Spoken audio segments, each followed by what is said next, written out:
everyone, and welcome into Don't Tell Me How to Fan. My name is Josh Albrecht, and with me, as always, is my good pal, John Taylor. John, how we doing? Hey, I'm doing good, Josh. All right, I'm glad we're back to you doing well. I was worried based on last week, especially because if you missed last week's episode, you said, and it was if the Brewers lose that game, you're going to continue to be bad with how things ended in Vegas. Yeah. But we're doing all right. Yeah, I mean, the Rockies games were just as hilarious. So, it's just, life's too short to be mad all the time, but I was mad for longer than I wanted to be about it. I'll say that, so. I'm not going to lie. I loved it a little bit. All right. Here's something. We're going to start off the show talking about something that I'm not thrilled about. And that's the confusion and the continuing conversation around Giannis and the Milwaukee Bucks.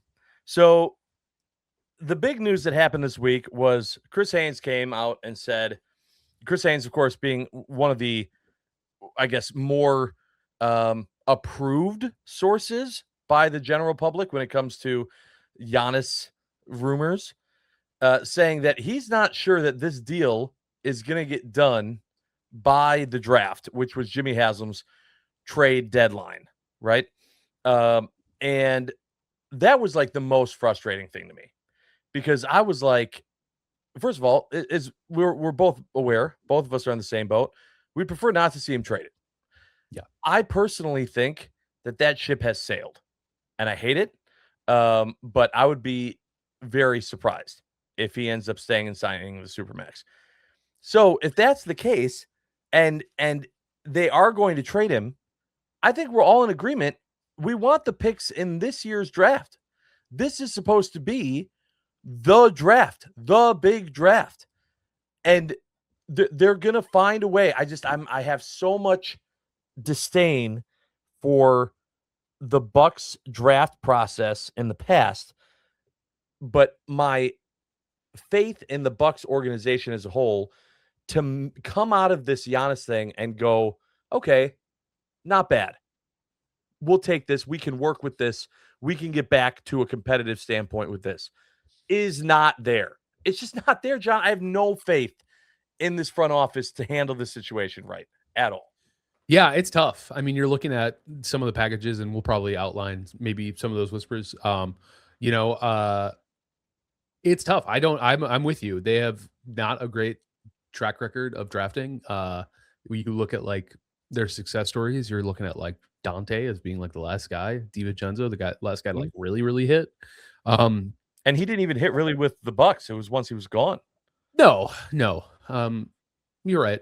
He was injured and it just didn't work. I mean, this is the symptom of going all in for Giannis, right? Like you're constantly selling out your draft picks. And so I think the Bucks have not done a great job of maximizing the picks that they do have, betting on potential and player development so heavily, understanding that they've been picking in the second round for most of the last decade. Like that's not lost on me. But when you're taking like project guys like Marjon Beauchamp and just guys and I get where you're picking. I just think like my biggest frustration with Horst and company is that they didn't really seem to draft players that could potentially meaningfully affect the roster enough to keep Giannis around. Like the rubber's meeting the road, I guess is my biggest point. I guess my big thing that I'm trying to get across is like, I think the only way John Horst and this front office doesn't screw up this pick is if they get so much assets for Giannis that they just like catapult themselves in like the top 5. And it's like a can't miss prospect, truly. Yeah. And I don't think that's happening. Yeah, I don't think so either. There were whispers that potentially there could be a 3-team trade that would maybe like route like Jaylen Brown to the Clippers, and it would send like Kawhi and Giannis to like Boston. Was that it? And then there'd be like a bunch of picks, including the Clippers 5th round pick this year that they got from like Indiana. That would be exciting to me. I remember seeing that, and it was like the first time this entire process where I looked at a Giannis package and my immediate thought wasn't, nope, get it out of here. I want him to retire Buck. It was like, I am coming to the grips that like it is all but likely he won't be a Buck within the next 3 months. Chris Haynes can report all he wants, but I think you're right. Like, this is being touted as maybe the most impressive like draft class of like the last 10 years. So it's like, if you're really trying to retool and maybe rebuild for a competitive roster in the next several seasons, like you have to take the most competitive packages. And the problem is that I don't think there's a good one out there, John. And I think that there's a chance that the Bucks are realizing that. I think that the yeah, Bucks looked and kind of gauged the interest in Giannis at the trade deadline. And the Giannis was a much hotter commodity at the trade deadline than he was now. Shams, everyone said this is going to pick up right where it left off. The Bucks decided to hang on to him because these teams are going to have more assets to trade. And it's been blowing up in the Bucks' faces. There have not been 4 or 5 teams that legitimately are putting forth offers to try to get Giannis. And what I'm afraid of is that I don't think that this plays out the Bucks' way of them saying, all right, we were going to trade Giannis, but we didn't get what we needed for him. So now we're going to hold on to him and have him sign the Supermax. Giannis still has to agree to that. And so at this point, we still don't know if it was Giannis that wanted out or the Bucks that wanted out. But if it was the Bucks that wanted out, I don't see Giannis as that type of guy to be like, I'm going to just crawl back to you guys. You were ready to get rid of me. Like, loyalty is important. And the Bucks, if this is the way that it's played out, of it is being the Bucks are the ones that are like, yeah, Haslam, we're going to move on. We'll be the bad guy. I have a hard time believing that Giannis just swallows his pride and goes, well, all right, no one else wanted me. I'm going to get a lot of money. Glad to be back. I just don't see that being Giannis. And so I feel like it's going to end up that this blew up in the Bucks' faces. They're going to be stuck with whatever Miami can offer them, and it's just not going to be good enough. And it's going to go down as hey, remember when we ended up with these 2 schmucks and it didn't work for a couple of years and we're back to nothing? Because that's how this organization handled getting rid of Giannis. Yeah, it's tough to say one way or the other what is transpiring behind the scenes. But to your point, like, I think a real reason why teams might be shy about really opening up the coffers for what I believe to be one of the top 3 best players in the world still is also that control, like you're talking about. Like, there's reports as recently as today that like Blazers ownership and Jim Cronin were like looking at potentially trading for Giannis and bringing him to Portland, but they said like they were basically all but told by Giannis and his agent that like they're not interested in signing a long-term deal with the Blazers. And so they've kind of moved on. There's conversations that like the Celtics apparently aren't loving what the Bucks want out of a 2-team deal, so to your point, everything that's been reported, I think, is a little lackluster, and it's hard. And I think like what really the only way I could get excited about a Bucks trade is kind of what I mentioned with like the Clippers. It's like getting a 3rd team involved, where it's like we're rerouting stars, we're freshening things, and the Bucks are kind of getting like the Thunder situation where it's like, hey, we're gonna have a ton of cap. Like we can take some bad contracts. We'll really get paid in draft picks. But the idea that we're gonna like trade Giannis and then pivot to a new superstar to keep the Bucks competing is like all but zero. Jaylen Brown, I don't think wants to be in Milwaukee. I don't really know what Jaylen Brown does on this team with a Giannis-less rudder. We're getting reports of like Bobby Portis wants to be like, not wants, but like they're trying to lump Bobby. And it's like, well, no, duh. Like nobody on this team that isn't named Ryan Rollins or Ousmane Dieng really have any business being on this roster in a post Giannis era. Like you kind of have to strip everything down, right? Including Miles Turner. So, which is hilarious because, we're eating dead cap, which is something that doesn't even happen in the NBA typically for Damian Lillard, who, is over in my neck of the woods. It's interesting. It's one of those things like we can talk about it until our face is blue, but like you're right, like the package is going to be what the package is. And like I don't know if he comes back or doesn't come back. Like he's not going to play here and then play out and then not resign. Like the Bucks, I feel so confident, and I think that's really kind of probably what Jimmy Haslam was actually speaking on, was this idea that like if he does not verbally commit to being like, build a roster around me and I will sign that extension. Like if he is refusing to say that to the Bucks, like the Bucks have no choice but to move him. Like you can't lose Giannis for nothing in free agency or take a really poor deal at the trade deadline because everybody knows he's going to walk anyways, right? You're worried about like pennies on the dollar, it's like, those trade packages will be like Even the less. current. Yeah. It'll be the current currency system. There are no pennies. We phased them out. They'll be all been phased out of that trade. Yeah. So it's not a great spot, Bucks fans. I'm not having fun, in a year where we have a high draft pick. I should be way more excited. Like, I'm not excited. 10 was like not worst case scenario, but it's the same thing. Like, if Giannis leaves, there is not a star to carry this team. And I don't think any rookie is going to come in and really change that. Could they be fun, young, and scrappy? Sure. But it's going to be a very, very different brand of basketball when he leaves. I also don't think that having him having the 10th pick, and then if they get like also the 13th pick, even in a star-studded draft, I don't see John Horst and this Bucks organization finding lightning in a bottle to where we have the new faces of the franchise with these 2 picks. I'm not saying that they're going to be Thon makers, but I'm saying I don't see them coming out of this with this idea like what OKC had of, okay, like we traded for all these picks, we got these guys, we're able to go. That's the part that's the most frustrating, is that it's one thing to say, let's get rid of Giannis, suck for 3 years, but then we have, 2 other teams' first round picks for the next 3 years, and we can put together a team. It's the Bucks are going to continue to get guys that are, close to the midway point of the draft, not in that top 5. We're getting one of those top 5 guys, and then also the 10th pick. Now I'm going, okay, maybe that's something. That's not the case. It's not going to be the case. And that's for me the most frustrating thing, to where I go, I would love for it to be a scenario where the Bucks kind of have to turn around and go, all right, we're sorry, we made a mistake, beg Giannis to stay.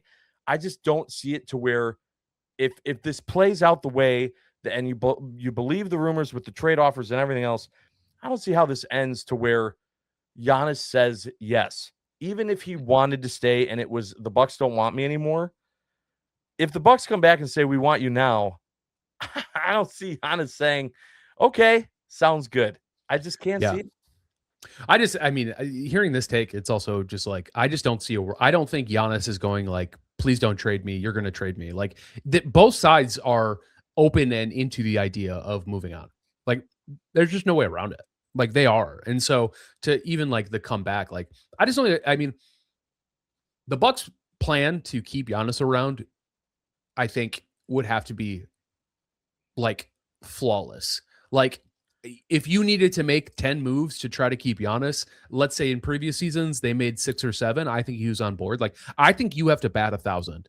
You have to be hitting the ball better than Jackson Churio is this past week, the way he would need to see a roster get assembled. And I just don't know if they have the moves to miracle work in that way. And that's just why I'm like, I don't even know. They would sooner move him to Miami and take that package than to keep him in play at this point. Unless we just find out pre-draft, like, oh, the Bucks have sold off X, Y, and Z pieces. They moved the tradable assets. They're bringing in guys. Horst is working like dark room secret meetings, and we've landed another Damian Lillard. Basically, Giannis wants out, and so do the Bucks. Like it's curtains for this current organization, like in this structure. And I just don't know how there's a path forward that would even have him on this team past the draft. I think that's why Jimmy said that. I just don't think. I think he was just going, what are we supposed to do anymore? And and that's how I feel as a Bucks fan too. I'm like, I even if there were moves to make, I don't even know what they would be to keep Giannis around. Like, if I thought there was an actual path forward, I'd maybe feel differently, but I just don't think there is. Yeah, it's depressing to think about. It's way more fun to focus on the future and the young talent that you have, which is exactly what the Brewers did with Cooper Pratt. We're going to talk about him and the Brew Crew when we come back on Don't Tell Me How to Fan. Stay tuned. Welcome back, everyone. Don't Tell Me How to Fan. Josh Albrecht, John Taylor, and we just got done talking about Giannis and the Bucks, and that was not a fun conversation. It hasn't been a fun conversation. What has been is the Milwaukee Brewers, and they made some moves, finally bringing up Cooper Pratt, which, John, we've been waiting for a while for the Brewers to make some type of move of bringing up somebody, right? We talked about the struggling of, Frelick and Ortiz and Rengifo and Hamilton. And then Hamilton had, I don't know, something happened for like a week. And I went, oh, okay, maybe he's figuring something out. And then boom, Cooper Pratt's here. And then we find out on top of that, Rengifo was DFA'd. So a few things I want to talk about here. First and foremost, I wanted to go on record of saying that the Rengifo experiment didn't work. Obviously, we all know that. But I think it's important to point out, because when we talk about Matt Arnold, we're like, this guy just doesn't miss. He missed on Rengifo, and that's fine, right? It's absolutely fine. I don't expect any GM, president, whoever for a baseball club to bat 1,000, right? I do think that it needs to just be pointed out. This was a move he made during the offseason as, all right, I'm going to have this guy come in, play third. It didn't work. Now they bring up Cooper Pratt, and you go, all right, great. Cooper Pratt going to replace Rengifo. Nope. Cooper Pratt playing shortstop.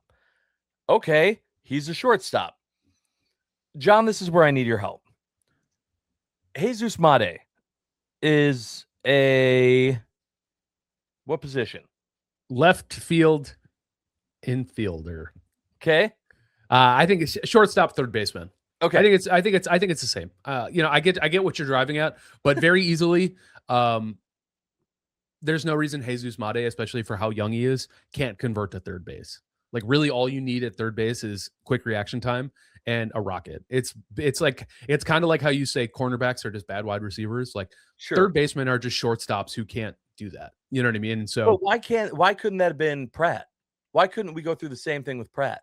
Because Pratt learn third base? Because Jesus Mate isn't going to be up here for a year or two, right? So it's like you put Pratt in a position where you think he's going to be his best because there's no competition, right? Like, what, you know what I mean? Like, that's the point, is you need to optimize Cooper Pratt's experience here at the big leagues. That's like what we've been talking about for a very long time. Is like like guys like Kurt Hogue and Adam McCalvey and, any Brewers beat writer, it was basically saying like, they're not going to call these guys up until they feel like there's a reason why they can be in this lineup meaningfully. And it's like, they called up Pratt and he started the next day. You know what I mean? He played this whole series, and we'll run through the stat line here over the series against the Guardians here in a second. But the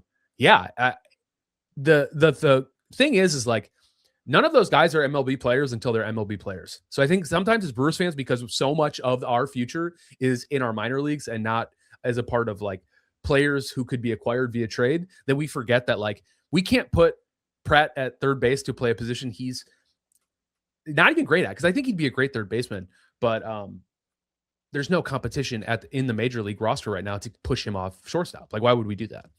I think like, if you look at what makes him so exciting, why the Brewers called him up, is that, and I heard Dominic Tronio, he does a bunch of Brewer stuff and other places, so whatever.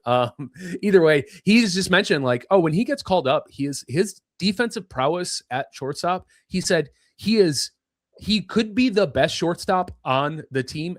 And we're talking about a guy who, in Joey Ortiz, who stayed in the lineup for a year and a half too long because he's elite defensively. Like, the kid has it. So he's not a detractor in any way. And if you're talking about like, what would be the alternative? We don't DFA Luis Rengifo. We force him on a position that he hasn't played. Like, there's just no reason, I guess, my point. I don't need you to rehash your point. I do understand, but I think like, we as Brewers fans just need to go like, Mate's a year or two away. Pratt's ready now. So like, let's get him going and see what we have, To me, it was still then, okay, so this platoon of Ortiz and Hamilton or whoever at third still doesn't make me feel like, I feel like, all right, we brought up Cooper Pratt, but there's still a hole.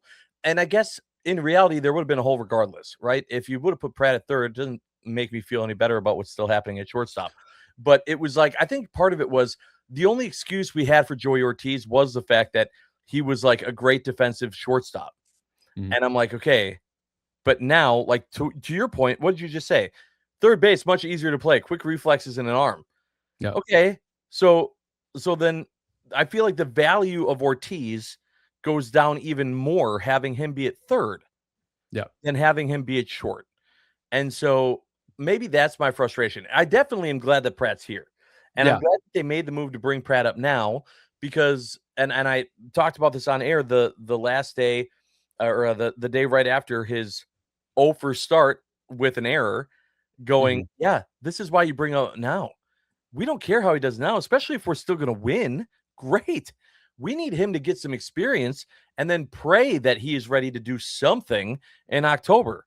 Right? Yeah, I mean, in short order, he turned it around. It's like it's so obvious to me that first game was like all of his family there, and he was on in interviews before the second game and after the first game, being like, "Yeah, I didn't know where to be. I didn't know what was going on. I don't know where my stuff is." You know, and it's like when you talk about a game that you're lauded a Hall of Famer if you hit a ball 3 out of 10 times. I'm not surprised that rookies have a hard time coming in, especially from the batting perspective, especially when he's not known for it. He's 6'4". He's got some more weight that he can put on that frame. Like you see year over year in the minors that his plate discipline's gotten better. His exit velo is where you want to see it. Like we've seen an uptick in power. I truly believe May, where he kind of found his stroke in the minors, is the reason why he got called up instead of Jet Williams. And surprise or fun fact, I still think Jet Williams could come in and play third base if David Hamilton and Joe Ortiz just make them one guy. David Ortiz has a big problem. But I have a question for you. Do you think Joey Ortiz is going to be the next Bobby Witt Jr.? No. Do you think there's any universe? Okay. Do you think there's a possibility, because we don't know what Cooper Pratt is, that he could be the next Bobby Witt Jr.? Yes.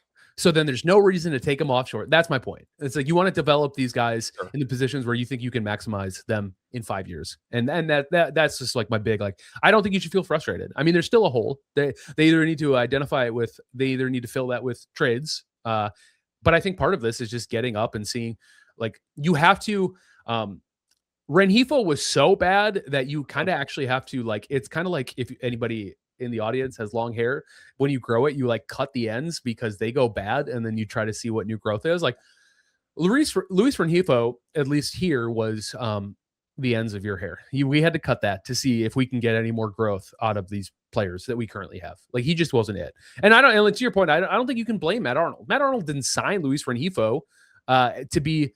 And it wasn't like he thought he was signing another Andrew Vaughn or acquiring a player. I think he was just going, hey, we need a serviceable third baseman, because what is the plan here until the young guys are ready? Like, this is just that roadmap, and we're kind of finally seeing it come to fruition, which is great. But yeah, I'm excited. I think like I said, like you bring up, he went 0 for at the start. He had mad. I was like, yeah, why? Calm down. He sailed a ball. That one I didn't love. The error bothered me more than the offense. You know, when we're talking about why he's big league ready, it's because his defense is what even Murph said. Like, he's ready to play defense here in the big, so why not bring him up? But I looked over it. But then you look at the rest of the series. He went 3 for 9, pretty good.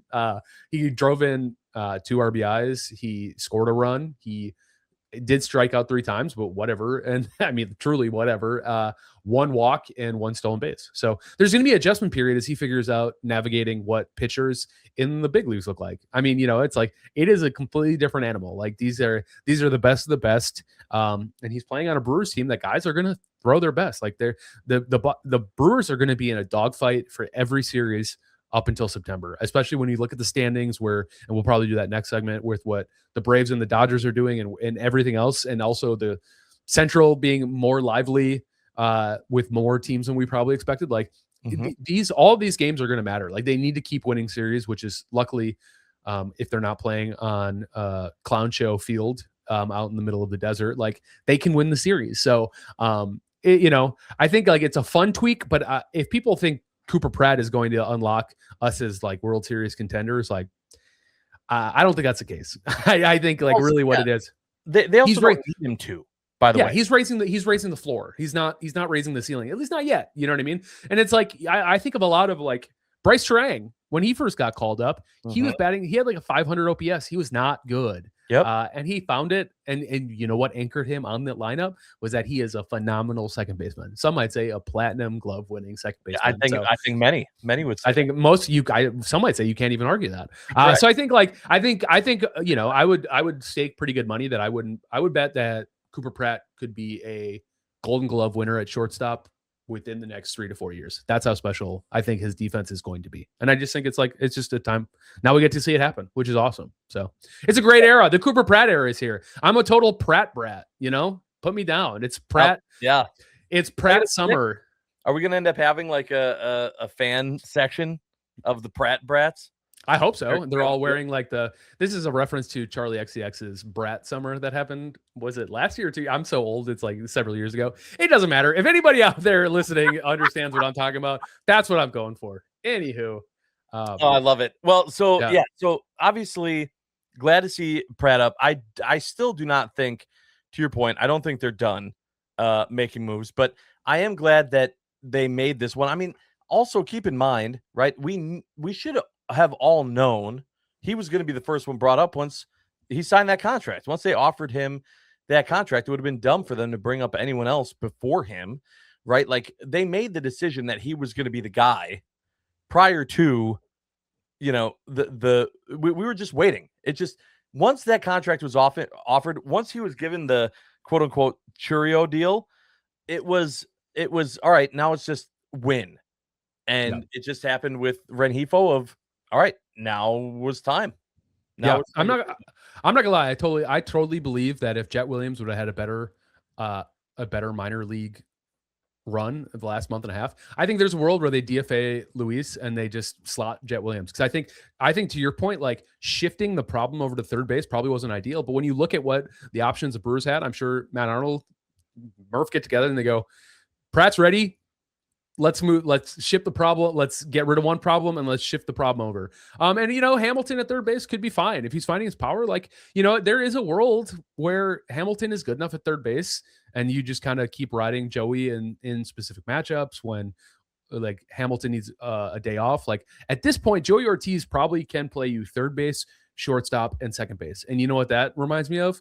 A pretty souped up Andrew Monasterio. And I think this is like, we got another guy up. So now we're shifting expectations. So I just think like they're doing the right things. Like if people think that like, oh, like I know I keep referencing because I just see so many people go like, well, this team can't win a World Series. It's like, yeah, but they're not going to lose a bunch of stupid games because they're being forced to play guys who can't handle it. Like Joey Ortiz off the bench is exactly probably where he should be playing as a Major League Baseball player, at least right now. And he's been doing a lot better the last month or so, but not enough to not find a new third baseman, not enough to keep Hamilton out of the lineup, in my opinion.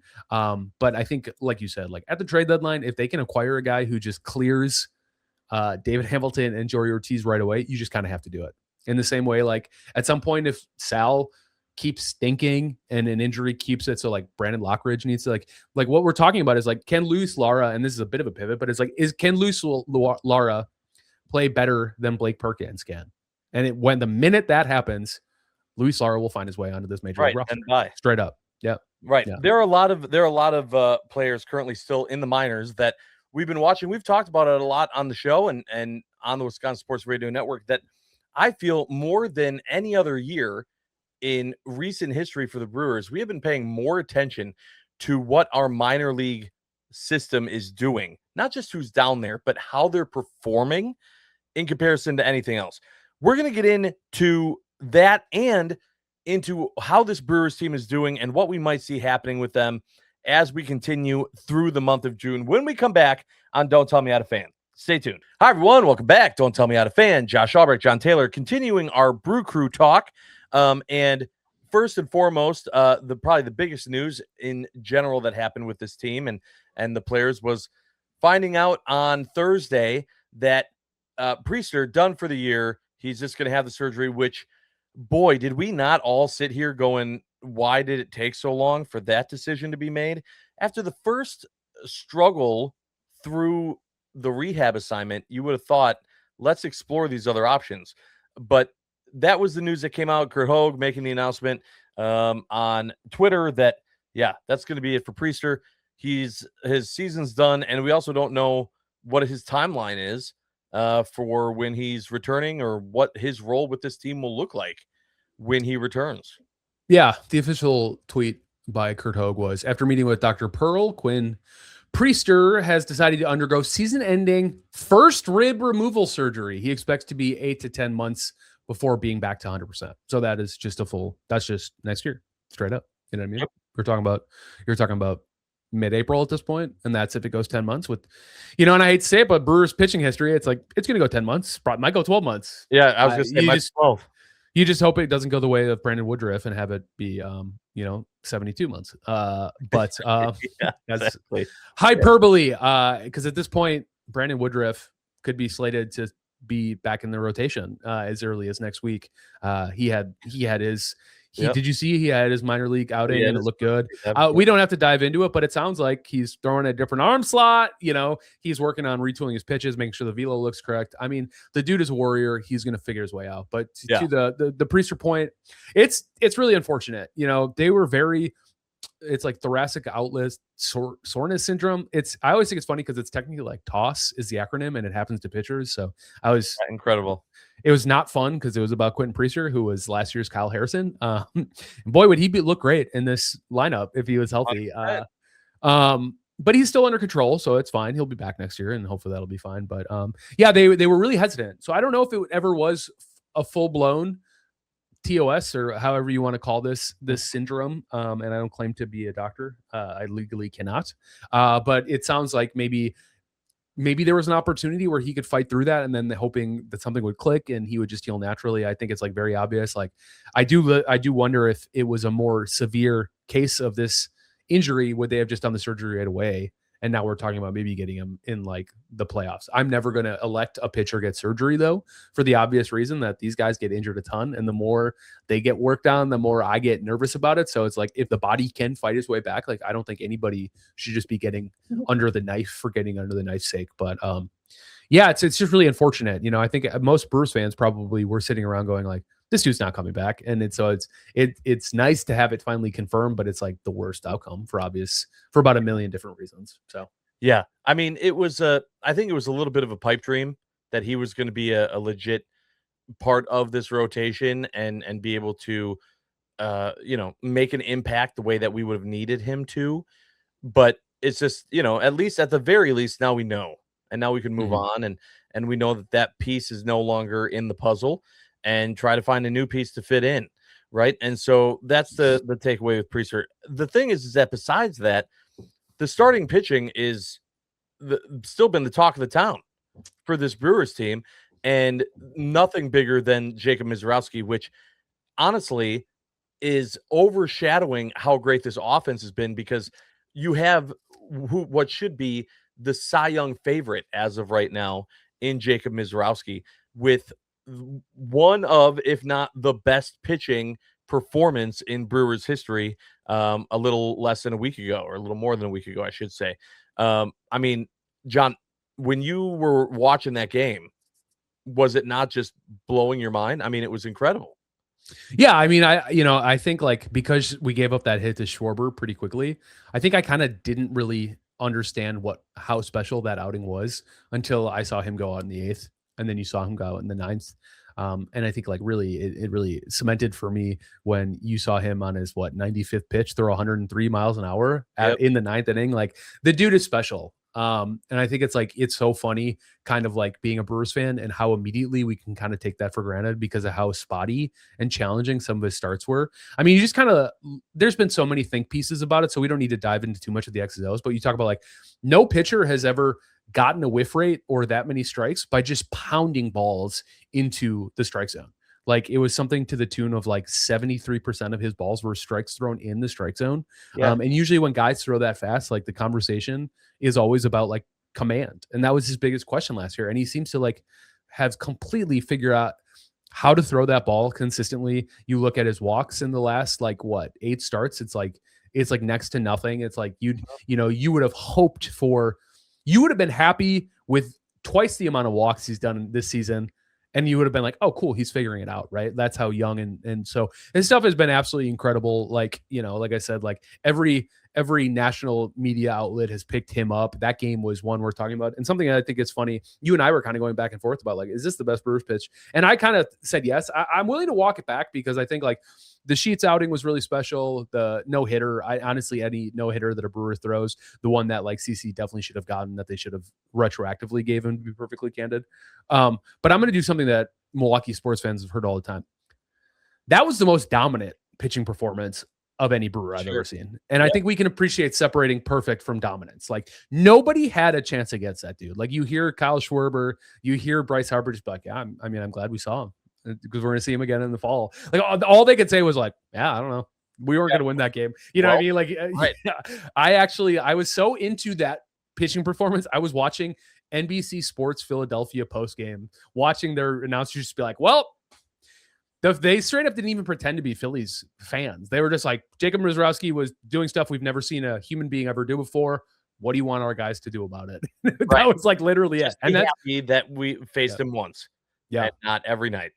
yeah. That is one of my new favorite things to do is just like watch some of the best big league hitters in the world. You talk about like Aaron Judge and now Kyle Schwarber. Just go, yeah, he's 6'7". He throws. His extension is like technically 7 feet. It's the fastest pitch and the shortest distance coming to the plate. You can't see it. You can try to see it. Just like the way they talk about it, it's so funny. They're just being like, this Gumby looking dude is making my life an absolute nightmare on the plate. I gotta say too, I absolutely love that he's a kid, not just age. He's a kid, right? Like there have been a lot of years, John. I don't know if you've thought the same thing, where you go to the ballpark and you have, whether it be an opposing team player or player on your team, and they show them on the screen, and you see their profile, their face, and they look like they're your age, maybe a few years younger, and then you find out they're 22, and you're like, my God, that is a man. That is a 22-year-old man, grizzled, chiseled, like, man. Then you have Jacob Mrazowski, who is a goofy, gangly, tall kid. When you listen to him talk, he sounds like a kid. He's ripping open Pokemon card packs. Like everything about him screams, I'm 17 and I'm kicking your ass. And it's just, for me, it's that little extra secret sauce that makes me love Miz even more, because he's not like this dominant looking guy who's just beating up the best hitters in the world. And he's doing it in a Brewers uniform. And it's just hashtag blessed. It's so much fun. Hashtag blessed. I mean, he is the odds favorite to win the Cy Young. I mean, especially when you look at, and I guess, we're almost a full week out, but it's also like, it was going against Chris Sanchez on Friday and or that third game Sunday, my apologies. And watching them put 4 runs up against him, ending his day early. Like Jacob Mrazowski is the best pitcher in the National League. He's probably the best pitcher in Major League Baseball. Consistency, if he can keep this up throughout the entire year, he's no doubt the Cy Young winner. Yeah. Nobody has ever had fastballs sit at 103. His average fastball is 103 miles an hour from a starter. That is absurd. He threw 104.5. I'm not rounding up, even though it's fun to see the 105.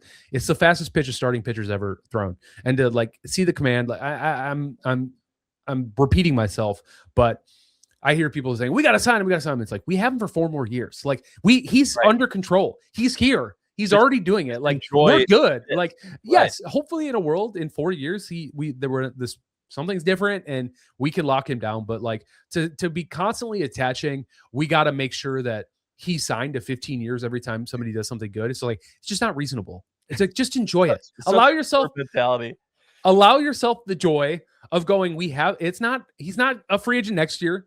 He's a free agent in 4 years. Like that's over 1,000 days. Just enjoy it. Right. Just enjoy it. And just as all this is happening, the Brewers are winning, right? Like that's the big thing right now. At the time of us recording this, 4.5 games, I believe, still up in the division over the Cardinals, which never lose sight of the Cardinals. It's always been my thing. I know it's more fun to focus on the Cubs, but never lose sight of the Cardinals. Cubs continue to struggle, but it's still early. But the Brewers, through all of the lineup changes, the injuries, putting guys in different positions, changing batting orders, you name it, they're finding ways to win, which is what Murph-led teams do. They just continue to find ways to win, and that is the joy of Brewers baseball. And boy, I just hope that it keeps going and that we can just keep doing it, John. Yeah. Well, also at the time of this, we're actually 5 games up, and currently, and I shouldn't even say this, but the Cardinals are down 7 runs to the Royals in the bottom of the 8th. Love that. So it's sitting in a good spot. So we're doing our thing. The Cubs could surge. The Cardinals are going to stay pesky because they've got enough ingredients. I think like they truly are doing Brewers level of the sum of their parts is greater than any individual player. And they've got some guys on that team. So, like you said, you can't ever count the Cardinals out. It seems like Pittsburgh is probably starting to stall out a little bit. They were actually under 500 2 days ago. They're back above 500, but it just seems like I don't think they have enough pieces. Their pitching staff is like legit. I don't know if they're a few moves away, and if the Central stays as competitive as it is, I think they probably maybe stand pat and just go like, we're just going to see how this season rides out, knowing that they might push some chips all in the future. But I mean, the Pirates are a scary team. Like, whatever ends up happening, if there's a lockout next year or not, it's like, you look at the Reds, you look at the Pirates, like these are the teams the Brewers need to be worried about, because if these teams are being forced to actually spend money, their rosters are going to get better. It's like, they will get better. You hope the Brewers get better. You hope the Brewers get better, but if you're telling the Pirates and the Reds they have to spend more money, they're going to acquire better players. And then this division gets even more competitive than it is right now. So, I'm enjoying it right now. Next year we'll have plenty of weird podcast episodes about how it's the worst lockout since like 94, which is you remember baseball? That was fun. Yeah. But for right now, your Milwaukee Brewers have a commanding lead of the NL Central, and they are an absolute wagon. You think about like we lead the league in like run differential. There's only 4 teams with positive run differential. Like, I think if you add up all the runs that the Dodgers, Braves, Yankees, and Brewers have, it's positive 480. And if you add up the run differential of every other team in the major league, it's negative 480. So it's like the Brewers are, especially without hitting home runs. Like, I know Jackson he's like hitting over 300. He is back to looking like the exact superstar we think he could be. I know there's been a lot of consternation and conversations, especially in Sports Talk Radio in Milwaukee, about, is he a superstar? Well, how about we acknowledge the fact that he's barely 22 years old and that he's playing absolutely a grown man sport and putting grown man power between his swing. And, he might have been a little slow, but he also was hurt. So he's looking great. Bryce Harang seems to have figured out, he was just slumping for a little bit, but he's kind of back. The handmade bone, it's interesting. Like Andrew Vaughn, I guess I'm just going to run through the roster and where I think they are offensively, but like, he's still a hitter. He's a pure hitter. I think that's the biggest issue with that surgery is people tend to lose pop and power. And I'm hoping that he gets to a spot where he can figure it out. But I'll tell you, I feel good about him playing first base, and Jake Bauers should be an all-star this year. That's how good he's playing. So I love the moves that they're making, where it's like, what Jake was in right field on one of these games against the Guardians. Like, they need to get there if they're serious about making a deeper push into hopefully a World Series berth. Like, they need to get their guys who can actually hit playing, and like Jake's been a revelation. And getting Pratt and Nate and getting Hamilton setting up Yelly. I like where the team's sitting right now. I think like, the Brewers are doing absolutely everything the way that we would want them to do it. Now we just need to hope that it continues. And as long as things do continue the way they are, there's going to be a lot of happy Milwaukee Brewers fans, which is the best type of Brewer fan, is a happy Milwaukee Brewer fan. We appreciate all of you guys tuning in for this episode of Don't Tell Me How to Fan. We hope that you join us again next week, because we are not done yet.